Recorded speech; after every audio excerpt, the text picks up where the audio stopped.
Welcome, day 5 with gentling this little black Mustang, and he's ready for some ponying. And I actually came in yesterday for maybe 5 minutes and just kind of did a little bit of this with him, not much, but just a little. And it looks like he laid down overnight and got that rope wrapped around his back, so this might be a little bit of a challenge to get a hold of that rope. It might take me a minute to get up close enough to him to do that. While I'm doing that, let me just say a little bit about training methods. There are a lot of different ways to train a horse. A horse like this. There we go. Got that off of his... No, I didn't. Didn't quite get it off his back. There are a lot of different ways to train a horse. Wild horses, domestic horses. And this is my personal opinion, I think they're all fine. You know, there's some people, mostly women that I know of, who'll take a horse like this and they won't put a rope on it for weeks. And they'll do all kinds of liberty, and they'll use treats and clicker training and all of that kind of stuff. And I think that's awesome. As long as the horse turns out well, everything goes well, then I'm all in favor of that. There's some cowboys. I believe Martin Black and maybe Joe Walters, some guys like that they always start every horse from horseback. They'll come in, a wild horse or whatever, rope it, and do the very first session from horseback. And that works well too. So I guess my point is, if that any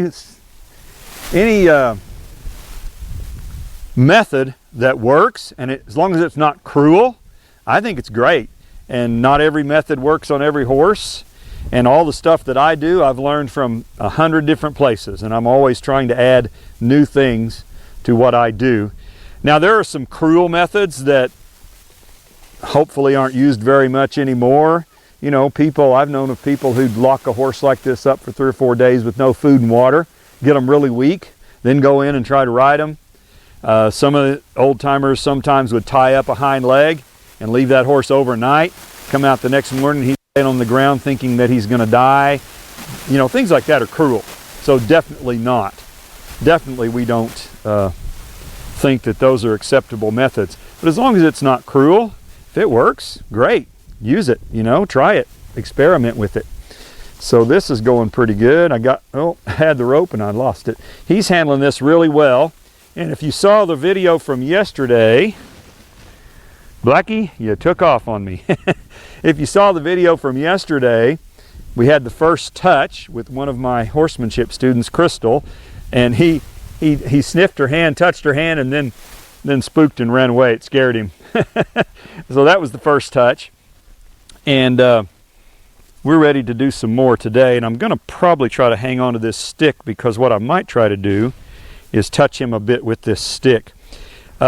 And let me also say, while we're messing with this, you do not want to do this right here unless you've got a really good pony horse, because this can get really dangerous. That Mustang very likely will bite my horse. He's highly likely to kick my horse, so my horse needs to be able to take that and not get all upset. Okay? It's very likely that he'll run around and get the rope underneath my horse's tail, and that can cause a whole lot of horses to lose their breakfast. So if you don't have a good pony horse, please don't do this, because it can be really dangerous. He could rear up and strike me, so I'm kind of keeping an eye. He could do that right there. You know, he could pull the rope underneath my horse's neck. There's just all kinds of things that could happen that you just need to be careful about.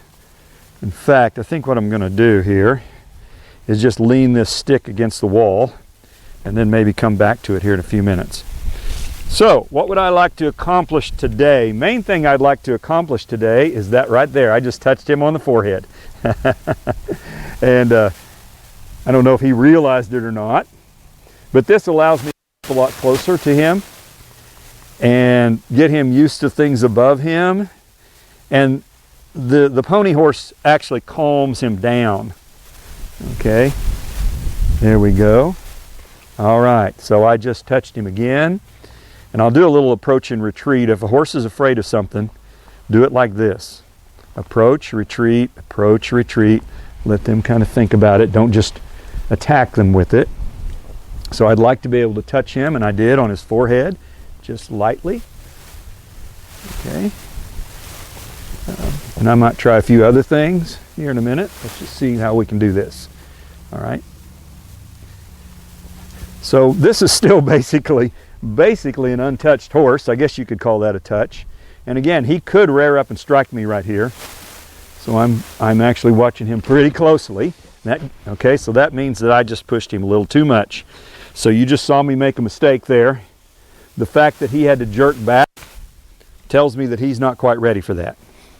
So I'll slow down a little bit. We'll do something else for a minute and come back to that.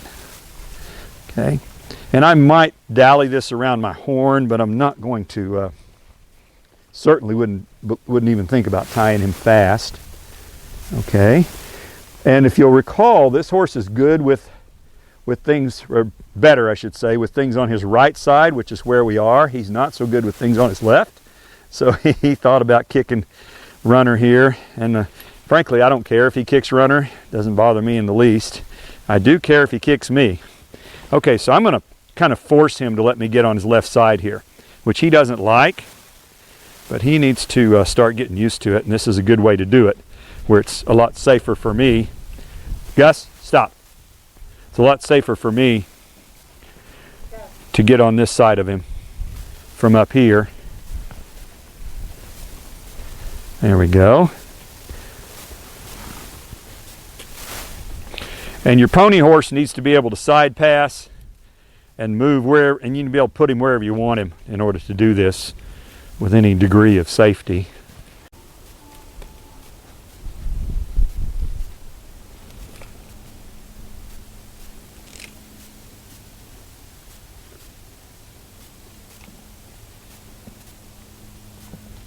Okay. If he wants to mouth that, I'm going to let him. Put your teeth on it. Go right ahead.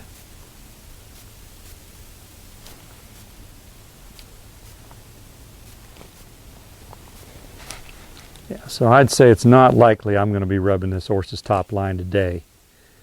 I'll have to come back and work on it again tomorrow. And I might end up doing a whole week's worth of this from horseback. You know, whatever it takes is whatever it takes.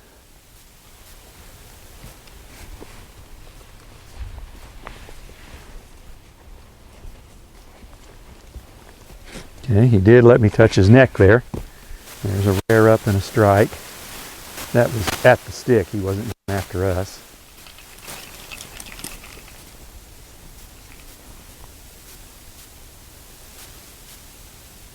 So I pushed him just a little too hard there.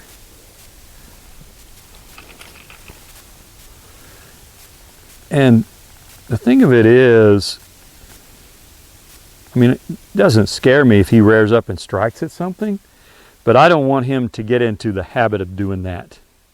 I don't want him to think that that is the way to deal with life. Just like you don't want a horse to get in the habit of bucking. You know? Once they get in the habit of it, they don't really think about it, they just do it. So I don't want him to get in the habit of striking at things.